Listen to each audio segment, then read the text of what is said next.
Hello সবাইকে, আশা করছি ভালো আছেন। আমি এসএমজি আপনাদের সাথেই আছি। আজকে ভিডিওটা অনেক বেশি ইম্পর্ট্যান্ট।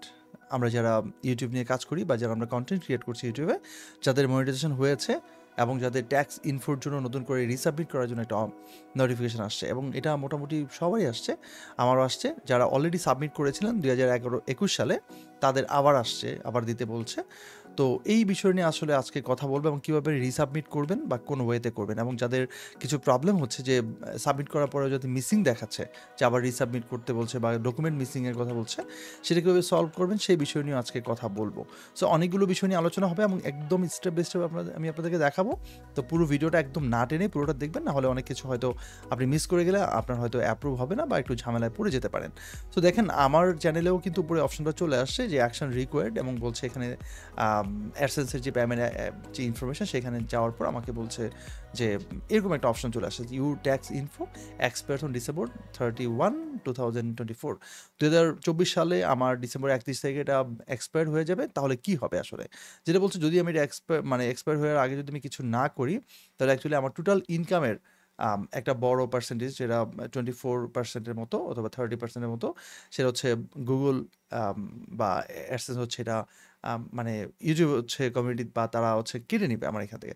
আর যদি সাবমিট করি তাহলে সেটা নিবে না, শুধুমাত্র ইউএসএ থেকে আমার যেই মানে ভিউটা আসবে, যেটা খুবই কম। ইউএসএ থেকে আসলে আমার ভিডিও তেমন কেউ দেখে না। বাংলাদেশে যারা ইউএসএ থাকে তারা হয়তো দেখে। এছাড়া আমার ম্যাক্সিমামই হচ্ছে ইউএসএর বাইরে। সো তাদের ইনকাম থেকে আসলে আমার কাটবে না। ইউএস থেকে যারা দেখবে শুধু তাদের থেকে 30% হচ্ছে ট্যাক্স হচ্ছে ওরা কেটে নিবে ইনকামের। তো এটা আসলে খুব বেশি না।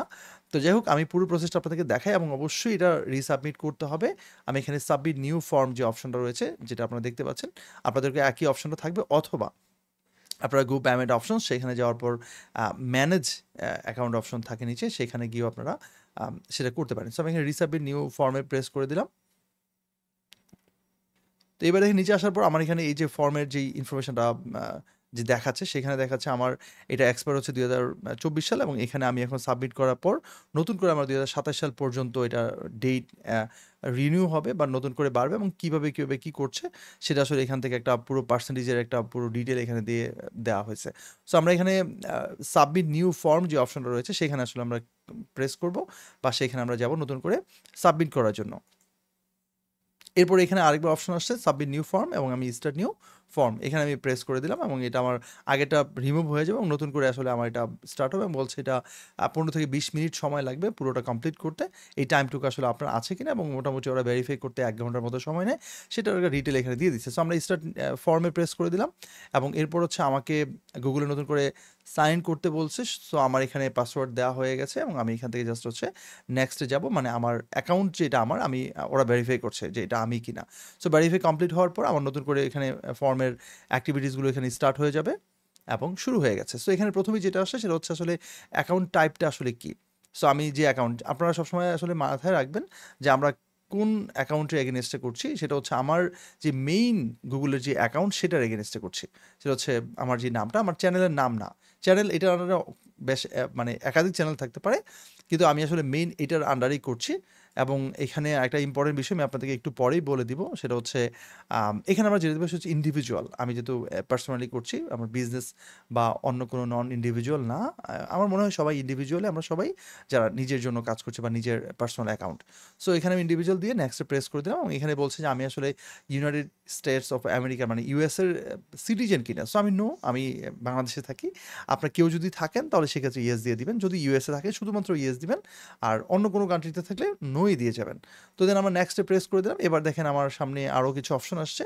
এখানে 2টা ফর্ম টাইপ আছে। প্রথমটা হচ্ছে আমার মানে যেটা ইন্ডিভিজুয়াল, সেটার জন্য আসলে আমি এটা চুজ করে দিব। আর যদি আমি এখানে অ্যাকচুয়ালি হচ্ছে বিজনেস রিলেটেড বা নন ইন্ডিভিজুয়াল হয়, তাহলে আসলে নিচেটা সিলেক্ট করবো। 2টার ফর্ম টাইপ কিন্তু ডিফারেন্ট। সো আমি উপরটাই সিলেক্ট করে দিলাম, যেটা হচ্ছে W8BEN, এবং এখানে আমি স্টার্ট, এই ফর্মটা স্টার্ট করছি। এখান থেকে আমার মেইন ফর্মটা আসলে মানে প্রক্রিয়াটা শুরু হয়ে যাবে। ওকে, চলে আসছে। এবং এখানে আসছে যে ট্যাক্স আইডেন্টিটি। সো এখানে আমার যেটা হয়েছে, আমার এখানে এমডির পরে কিন্তু একটা ডট ছিল, এবং এনআইডিতে আমাদের সবারই এমডির পরে একটা ডট আছে, যাদের নামের পরে এমডি অথবা এসএম বা বিভিন্ন টাইপের যখন থাকে। সো এই ডটটা আসলে এখানে আপনারা দিবেন না, এবং এটা অবশ্যই আপনারা মেইন অ্যাকাউন্ট সেটিং থেকে গিয়ে ডটটা উঠাই দিয়ে আসবেন, তাহলে হচ্ছে আসলে সাবমিটের ক্ষেত্রে প্রবলেম হয় না। মানে বাংলাদেশে অনেকেই দেখা যাচ্ছিল, অনেকেই সমস্যায় পড়ছে যে অনেকেই ফর্ম সাবমিট করার পর তাদের হচ্ছে আবার রিসাবমিট করতে বলছে বা ডকুমেন্ট মিসিংয়ের কথা বলছে। সো এটার একটা সলিউশন হতে পারে যে আপনি এখানে এমডি পর ডট থাকলে ডটটা নিবেও না, আপনি চাইলে ডট দিলেও নিবে না।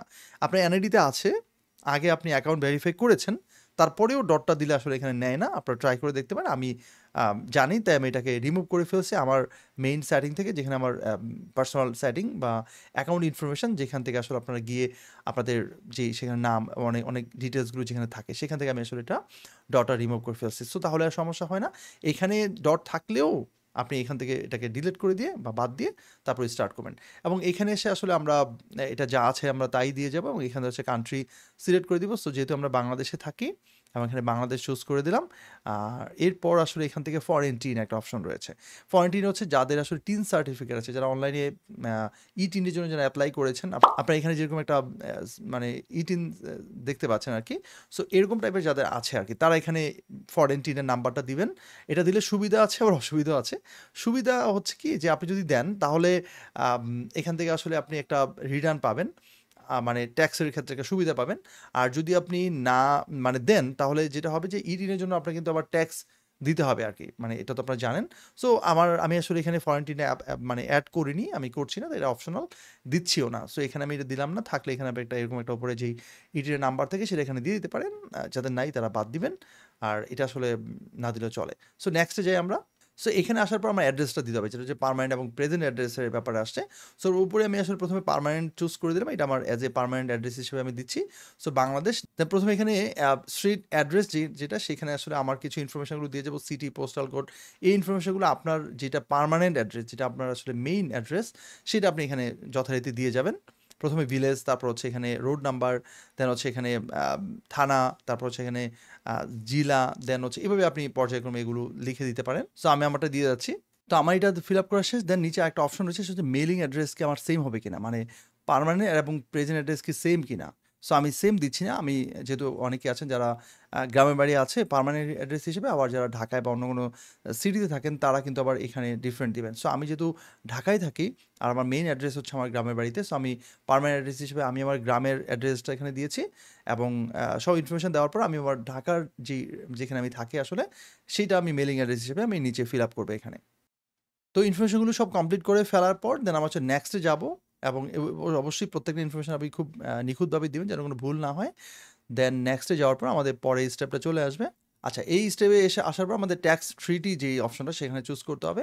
সো যদি আপনি 30% যে ইউএস থেকে যারা দেখবে সেটা থেকে আসলে রিডিউস করতে চান, তাহলে আপনি নো দিবেন। তো আমরা যারা টিন সার্টিফিকেট বা টিন নাম্বার ওইখানে যারা অ্যাড করিনি, তারা নো দিয়ে যাব। আর যারা টিন সার্টিফিকেট আছে, যাদের টিন নাম্বার যাদের আছে, যেমন যারা ওই প্রথমে যেটা আমি দেখাচ্ছিলাম, সেখানে যারা টিন নাম্বার দিয়েছেন তারা কিন্তু নো ইয়েস দিয়ে যাবেন।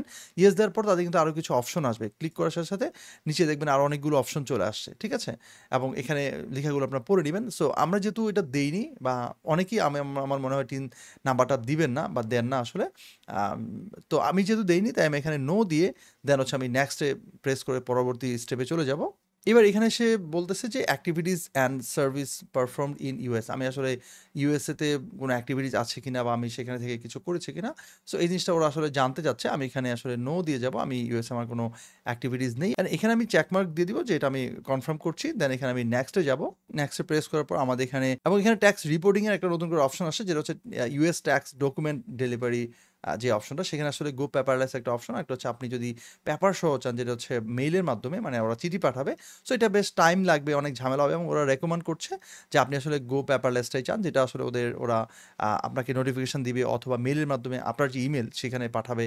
তো এটাই দেওয়া সবচেয়ে বেটার। আসলে চিঠিপত্র এটা খুব ঝামেলা, দরকার নেই, আমি মনে করি না কেউ দিবে। এবং যেহেতু ওরা রেকমেন্ড করছে এটা, সো এটা দেওয়া উচিত বা উত্তম। এবং আমি অ্যাকসেপ্ট করছি যে হ্যাঁ, এটা পেপারলেস ডেলিভারি এগ্রিমেন্ট, এটা আমি কনফার্ম করছি। এবং এখানে কিছু ডিটেলস ওরা লিখে দিচ্ছে যে কী আসবে বা কী থাকবে, সব ডিটেলসগুলো আপনার পড়ে নিতে পারেন। দেন আমি এখানে নেক্সটে যাচ্ছি। এবার এখানে আসলে আমরা যে ফর্মটা তখন ফিল আপ করছিলাম, পুরো ফর্মে একটা পুরো সামারি একটা ফর্ম, যেটা আমরা তো ভার্চুয়াল করছিলাম, এবার একটা ভার্চুয়ালি যেটা ফিজিক্যালি করলে আসলে কোনো পেপারে থাকলে যেরকম হইতো, সেখানে এটা চলে আসছে। এখানে ক্লিক করলেই আপনি এটা আলাদাভাবে বড় করে ওপেন হবে, এবং সেখানে আপনি পুরো ডিটেলসটা দেখবেন, আপনার নাম, আপনার ইনফরমেশন, এভরিথিং সব এখানে চলে আসবে, সেটা আপনি আরেকবার পড়ে নিতে পারেন।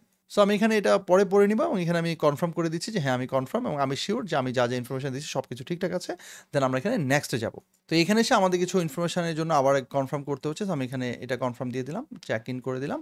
এখানে এসে একটা চেক ইন করে দিলাম এবং এখানে চেক ইন করার পর আমাদের আসলে ইয়ার, আমি কোন ইয়ারে আসলে এটা আমি সাবমিট করছি। সো আমি 2024 হচ্ছে আমি সাবমিট করছি এবং এখানে আসলে ডেট দিতে পারি। সো এখানে ইনক্লুড ডে, মান্থ, তারপর হচ্ছে ইয়ার। সো আমি এখানে ডে আজকে হচ্ছে 16 তারিখ এবং হচ্ছে এখানে অক্টোবর, দেন হচ্ছে আমি এখানে 2024 দিয়ে দিলাম। সো সব দিয়ে দেওয়ার পর দেন আমাদের তার নিচে এসে আমাদের এখানে আসলে আমি যেহেতু এটা ওনার, আমি নিজের জন্য করছি এবং এখানে আমি ইয়েস দিয়ে দিব। আপনি নো হইলে এটা ডিফারেন্ট জিনিস, তো আমরা এখানে নিজেরটার জন্যই করি। সো ইয়েস দিয়ে দেন আমি এখানে সাবমিট করে দিব। সো এই সাবমিট হচ্ছে আমার ফাইনাল সাবমিট এবং এইখানেই আসলে আমার সব কিছু কনফার্ম করে ফেলতে হবে। যদি আপনি কোনো কিছু কনফিউশনে থাকেন আবার প্রিভিয়াস গিয়ে প্রত্যেক জিনিস আবার রিচেক করে আসতে পারেন। বাট যদি কনফার্ম থাকেন যে হ্যাঁ সব ঠিকঠাক আছে তাহলে এখানে আপনি সাবমিট করে দিবেন। সো আমি সাবমিটে প্রেস করে দিলাম, কয়েক সেকেন্ড ওয়েট করব কনফার্মেশনের জন্য। ইয়া ডান। সো আমারটা এক চান্সই হয়ে গেছে এবং বলছে you tax info has been accepted. এবং সবচেয়ে ইম্পর্টেন্ট যে বিষয়টা সেটা হচ্ছে এখানে অ্যাপ্রুভ সবারটাই থাকতে পারে স্ট্যাটাসের এখানে, বাট নিচে এসে যে এক্সপায়ার অন ডিসেম্বর 31 এবং সে 2027, দ্যাট মিনস 2027 সাল পর্যন্ত আমার এটা অ্যাকসেপ্ট করে ফেলছে। আমি সাবমিট করলাম হচ্ছে অক্টোবরের 15 তারিখ ধরলো এবং দেন হচ্ছে ওরা 2027 সাল পর্যন্ত কিন্তু আমার কনফার্ম করে দিয়েছে। তার মানে আমার এটা কিন্তু একদম কমপ্লিটলি অ্যাপ্রুভড হয়ে গেছে, সাথে সাথে ইনস্ট্যান্টলি করে ফেলছে। অনেক এটা টাইম নিতে পারে। ওই যে বললাম আপনারা যদি এখানে আসলে ডটটা দিয়ে দাও আমি, তাহলে কিন্তু আমার এটা রিসাবমিট করতে বলতো, কিছু একটা মিসিং হইলে তাহলে হচ্ছে ওরা আসলে এই জিনিসটা করে। অনেকের ক্ষেত্রে আমি রিপোর্ট পেয়েছি। সো আমি যেটা বলেছি যে আপনারা এমডির পর ডট দিবেন না বা এমন কোনো নামের পর ডট থাকলে ডটগুলো উঠাই দিবেন, ডট ছাড়া দিবেন এবং ডট দিলে আপনি এটা অ্যাকসেপ্ট করবে না এবং মেইন নামের সাথে যদি এটা না মিলে তাইলেও সেক্ষেত্রে আবার রিসাবমিট করতে বলে বা নতুন করে এখানে সাবমিট মিসিং ডকুমেন্টস অপশনটা এখানে থাকতে পারে। সো এই জিনিসটা আপনারা চেক করুন এবং যদি এরকম থাকে যে সাবমিট মিসিং ডকুমেন্টস তখন কি করবেন, তখন সাবমিট মিসিং ডকুমেন্টসে প্রেস করে দিবেন। বা যদি দেখেন যে এখানে আসলে অ্যাপ্রুভ বাট এখানে ডেট 2024 সালেই লেখা আছে, তাহলে মনে করবেন যে অ্যাপ্রুভ করছে বাট ডকুমেন্টের জন্য ওরা কমপ্লিট করছে না বা আপনার এটা ডেট বাড়াচ্ছে না, তখন এই রিসাবমিট অপশনটাতে প্রেস করে দিলে আপনার যে জিনিসটা হবে সেটা হচ্ছে আপনি এখানে আপনার এনআইডি কার্ডের যে কপিটা অথবা টিন যে সার্টিফিকেট যেটা সেটার একটা কপি চাইতে পারে বা সেখানে আপনি আপলোড করতে পারেন। আপনার হচ্ছে পাসপোর্ট থাকলে পাসপোর্ট অথবা আপনার যদি আপনার এনআইডি কার্ড না থাকে, আপনার যদি ডেট অফ বার্থ সার্টিফিকেট যেটা আমরা জন্ম নিবন্ধন বলি সেটাও যদি থাকে সেটা আপনি দিতে পারেন। আবার ড্রাইভিং লাইসেন্স হইতে পারে। সো এরকম কোনো একটা ডকুমেন্ট যেটা আপনার ভ্যালিড এবং যেটা আসলে আপনার নামগুলো মিলে বা এই ধরনের যে নামের সাথে আপনার সেখানে ম্যাচ করছে, এরকম একটা ডকুমেন্টস ওইখানে আপনি সাবমিট করে দিবেন। তাহলে দেখবেন আপনার হয়তো 3 ঘন্টার মধ্যে বা 1 দিনের মধ্যে ওরা একটা কমপ্লিট সাবমিট করে আপনার এখানে এরকম একটা স্ট্যাটাস দিয়ে দিবে। সো এটা দিয়ে দিলে আর কোনো ঝামেলা নেই। 2027 সাল পর্যন্ত এটা দিব্যি ঠিকঠাক থাকবে। 2027 সালের পরে গিয়ে যদি বেঁচে থাকি আর কি আমরা, তাহলে আবার হয়তো আমাদেরকে রিসাবমিট করার জন্য আবার এরকম একটা অপশন দিবে।